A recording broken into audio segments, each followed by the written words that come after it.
안녕하세요. 원종용 선교사입니다. 날마다 말씀과 함께 오늘은 사도행전 1장입니다.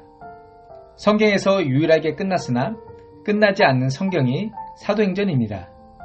그 이유는 우리를 통해 계속 진행되는 유일한 성경이기 때문입니다. 사도행전 마지막 절인 28장 31절을 보면 전파하고 가르친다 라고 쓰여있는데 다 진행형으로 되어 있습니다.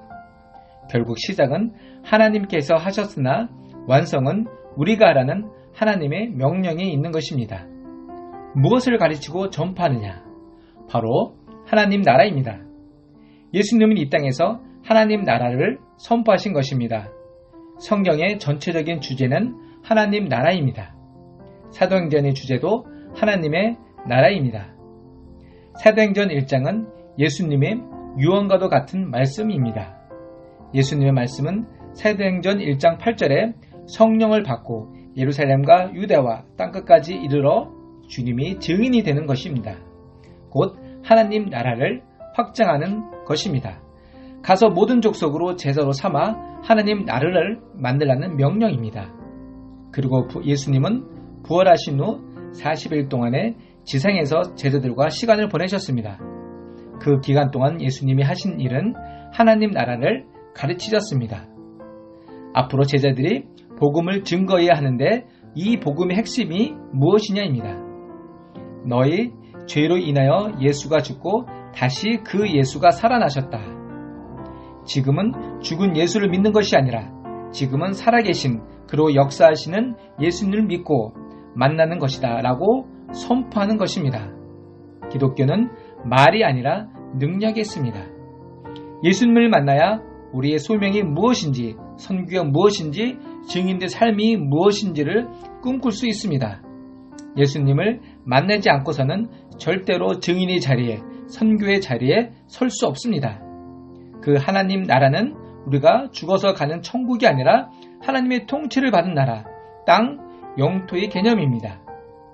예수를 믿는 사람들이 많아지면 하나님 나라가 확장되는 것입니다. 이 복음의 땅끝에서 증거되면 예수님이 다시 오신다. 그때가 완성된 하나님 나라가 될 것입니다. 계속해서 하나님 나라의 일을 말씀하고 있습니다. 그 이유는 바로 이것이 하나님의 비전이고 최대 관심사이기 때문입니다. 그런데 예수님은 계속해서 하나님 나라의 일을 말하고 있는데 제자들은 엉뚱한 소리만 합니다. 뜬금없이 이스라엘의 구원이 언제 이루어지냐고 묻습니다. 그 당시 이스라엘은 로마의 속국으로 자유가 없었습니다. 자유를 갈망하는 그들은 우리를 죄에서 구원시켜줄 메시아를 기다리는 것이 아니라 로마를 쳐부수고 이스라엘 민족을 독립시켜줄 다윗과 같은 위대한 영도자 메시아를 원했던 것입니다. 예수님이 하는 행동을 보니 이스라엘의 독립을 책임질 인물인 줄 알았습니다. 그런데 예수님이 십자가에 돌아가십니다. 그리고 제자들의 꿈도 무너져 버립니다. 그런데 예수님이 부활하자 그들이 무너졌던 꿈들이 다시 솟아납니다. 왜일까? 그들은 그 나라에서 요직을 차지하기 위해서입니다. 예수님은 끊임없이 하나님 나라의 일을 말씀하시고 있는데 제자들은 그들이 환경이 회복되고 독립되고 그들의 지위가 높아지는 것에만 관심이 있었습니다. 그들은 오직 이스라엘의 독립에만 관심이 있고 그 독립된 나라에서 자기의 신분 상식만을 바라보고 있었습니다. 그들은 예수님이 계속 말씀하신 하나님 나라를 바라보지 못했습니다. 자기 사업, 자기 교회, 자기 나라를 뛰어넘어야 하나님 나라를 볼 수 있고 하나님이 역사하심을 우리가 느낄 수 있습니다. 왜 제자들과 예수님이 관심이 다를까? 제자들에게는 성령의 임재가 없기 때문입니다. 사도행전 2장이 아직 그들에게 이루어지지 않았기 때문이었습니다. 성령이 없으면 하나님 나라의 꿈은 꿀 수도 없습니다. 성령을 받지 않으면 다 자기의 환경 회복에 관심을 갖게 됩니다. 그래서 끊임없이 자기 환경 회복을 위해 기도하고 질문합니다. 이것이 성령 받지 못한 자들의 한계입니다.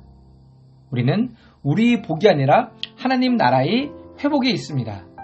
그러면서 하나님 나라의 확장 방법, 비결을, 노하우를 말씀하고 있습니다. 오직 성령이 너희에게 임하시면 너희가 권능을 받고 예루살렘과 온 유대와 사마리아와 땅끝까지 이르러 내 증인이 되리라. 성령이 너희에게 임하시면 이 말씀은 하나님 나라의 시작이 절대 조건입니다. 너희가 권능을 받고는 성령의 각종 은사를 받아서 사탄이 잡고 있는 그 나라를 하나님 나라로 바꾸라는 것입니다. 절대로 사람의 힘으로는 안 됩니다. 오직 성령의 힘으로 이것이 유일한 비결입니다. 그럼 우리는 하나님 나라를 왜 성취해야 합니까? 우리가 누굽니까? 창세기에 사람을 만들고 하나님이 보시기에 심히 좋았다라고 했지만 아담은 피조물에 불과했습니다. 그리고 이 땅을 다스릴 수 있게 위임해 주셨지만 아담은 자기 임의대로 선악과를 따먹고 결국 원죄의 씨가 우리에게 찾아왔습니다. 그 잃어버린 주권과 권세를 되찾고 회복시키기 위해 예수님께서는 대속하셨고 또한 부활하셨습니다. 그로 인해 인간은 피조물의 관계였던 하나님과의 관계에서 자녀가 되는 특권을 얻게 됐습니다. 그 권세를 드리고 이 땅을 다스리기 위해 우리에게 하나님은 선교 명령을 주신 것입니다. 아담이 이루지 못한 생육하고 번성하여 다스림을 예수님의 십자가의 대속과 부활의 능력과 성령의 임재로 더 높은 차원에 다스리고 정복할 수 있는 권세와 능력을 우리에게 주신 것입니다. 그러므로 우리는 그리스도의 대사로서 아담이 실패했던 이 땅을 회복하고 다시 다스려야 합니다. 이것이 하나님께서 말씀하신 선교 명령, 하나님 나라를 회복하는 핵심임을 잊지 마시기 바랍니다. 아멘. 기도하겠습니다. 하나님, 성령이 우리에게 임하여 땅끝까지 복음을 전하며 하나님 나라를 위해 힘쓰고 애쓰는 성도가 되게 하여 주옵소서. 예수님 이름으로 기도했습니다. 아멘.